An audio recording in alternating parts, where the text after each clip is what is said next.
Hey everyone, welcome back to our channel. I am back with another interesting topic in the Tosca automation. In this session, I'm going to take you through some of the reporting options which are available with Tosca. Now, we have already seen in some of the other videos that we can directly, using the print view option, we can directly capture or we can directly create a report for our specific section or folder as it is, right? So if I've got this execution, okay, and if I want to look at this login user execution, okay, with all the objects expanded here. So if I click on print view and then I can directly print it as a page. But apart from that, there are other options like you can generate a report in any of these formats. So for example, if I want to generate it in the PDF format or the Word Excel format or the HTML format. So I need to select that format and then click on start. And then Tosca will generate a HTML file and then it will be displayed or opened in the browser. Okay, so it's exactly the same snapshot of whatever you have opened on your Tosca screen. So it's not the most attractive report, but at least you have got a report in just a few seconds by just going to the print view option. But apart from that, you have also got the reporting section. Okay, so where you can generate some reports. Now, if you're not able to see this reporting section, then you can always go to the section and click on reporting and it will open this section called reporting. Okay. Now, in the reporting section, there are some default reports which you can generate and they are listed here. So there is execution list. And here you can see you can generate execution entries with actual log, execution entries with actual login issues, with detailed logs, similarly for requirements and for test cases. Okay, so these are some of the default report definitions and data definitions which have been already provided by Tosca. So you can always use this to generate your own report.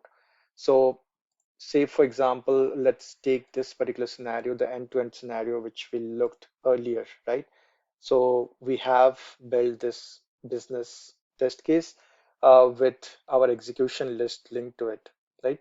And then if you want to kind of generate a report out of it, so what we can do is we can generate it from the demo web shop, okay, or any particular folder. Right from here also we can generate. So right click on any particular execution list folder and go to print report and you will see all those default report definitions which are present here for the execution entries. Okay, so if you do it for test cases, it will be for test case. For requirements, it will be the requirements. So these are the four types of report definitions which have been provided already and I can choose any of these. Okay, so for example, if I choose execution entries with actual log or execution entries with detailed logs. Okay, so if I choose this, it will basically generate a report.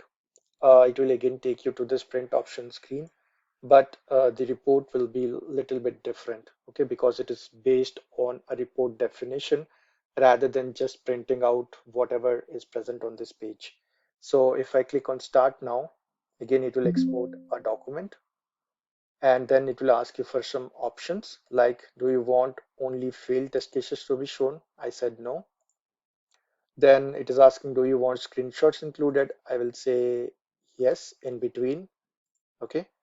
And then it will generate a proper report. Now you can always change this logo, which is it is displaying currently Tricentis, but you can also change this in the report section. And then it will show you an execution test report. It was created on this particular date. And then it will show you a summary with how many test cases failed, okay, with a pie chart, and then what was failed, okay. So everything is displayed here, right? Similarly, you can generate it for any particular document, right? So I can generate it for the whole execution list as well. So if I go here, print report, and then execution entries with detailed logs, okay, and then start again, save, and then okay, and yes. Okay, so it will export it into a proper document now, and now you can see a proper view of all the execution lists. Okay, so all the test cases, like we had 19 test cases and 3 passed, 14 no result, and 2 failed. A sum up pie chart, and then the individual execution lists of what were the results of these execution lists, right? So here you can see for register user, it is showing all the steps as well, when it was started, when it ended, and who executed it, with all the log info as well, right? With screenshots whenever there is a failure. So it's a proper report which you can generate right from any particular folder or any particular object for that matter. Okay. So this is where you can use the default reporting definitions which are already provided in your workspace. But if you want to also generate your own report definition, that also you can do. So right click on the reporting folder, and there you will find a create report definition. So click on that, and you will see that there is an exclamation mark on the report definition, which means that something is not configured properly, right? So first we need to select a dataset definition, okay, and it should be linked to a particular object. So what kind of object you want to link it to? So I can basically select one of the execution list if I wanted to link it to an execution list. If I want to link it to a test case, I can select any test case object or requirement or module, whatever you want to do. Okay. So if I select this and drag it to report definition folder, you will see the link. Now it is the object type has been updated to execution list. Okay. But still there is an exclamation mark, which means we also need to provide a designer definition. Now to assign a designer definition, right click here, and then in create designer definition, we have got 3 different options. So the first is default, and this allows you to design your report with the report designer. So there is a third-party tool through which you can design your own report, basically change the text or change the headers or footers and logo. So all those things you can do with the report designer. So that will only be possible if you choose this default option. There is also XML report. So this will create an XML document containing all generated information, and then the Excel report will create a worksheet in Microsoft Excel with all the information for every data definition. So if you select default, now you will see the exclamation mark is gone. So this is a proper report definition. Now this is pretty similar to what you see, which are currently present here, right? So these are built for execution entries with actual log, right? Now keep in mind that you need to also provide more, especially objects, right? So here, this is just the object type which has been set. After this, you need to create another data set definition, and there you need to provide a proper TQL query which can identify or which can search that object on the workspace.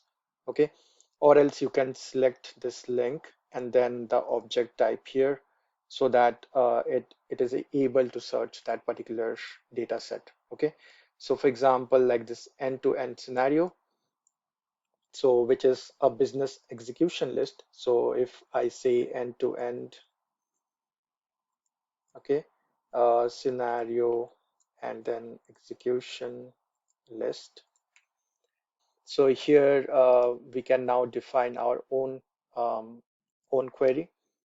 So for that, you also need to choose the TQL query column chooser in the column chooser, right? So here you can define your own TQL query, right? Or else you can use this link and object type and constraint to basically build that. Okay, so choice is yours. For example, if I go here in subparts and then object type, okay, so I choose object type as execution list, and then in constraint, I need to put a constraint, something like name equals, and then I will provide end-to-end scenario in this. Okay, so that will build a constraint, and this will basically act as a TQL query. You can see the TQL query is built as you keep on selecting the required object type, constraint, and link. Okay. So this way you can build your report definition, your own report definition, and then you can print the report based on this report definition rather than using some of the default ones. But if you quickly want to generate a report like I showed you, you can use this default report definitions, which are good enough for execution lists or for requirements or test cases. But if you want something of your own customized report, then you can build your own report definition. Okay. So this was a quick overview about the reporting section, how you can quickly generate reports using the default report definitions, and you can also generate your or create your own report definitions. That's all for this particular video. If you have any questions, then please leave it in the comments. If you like this video, then please subscribe to our channel. Thanks for watching, and I will see you in the next video.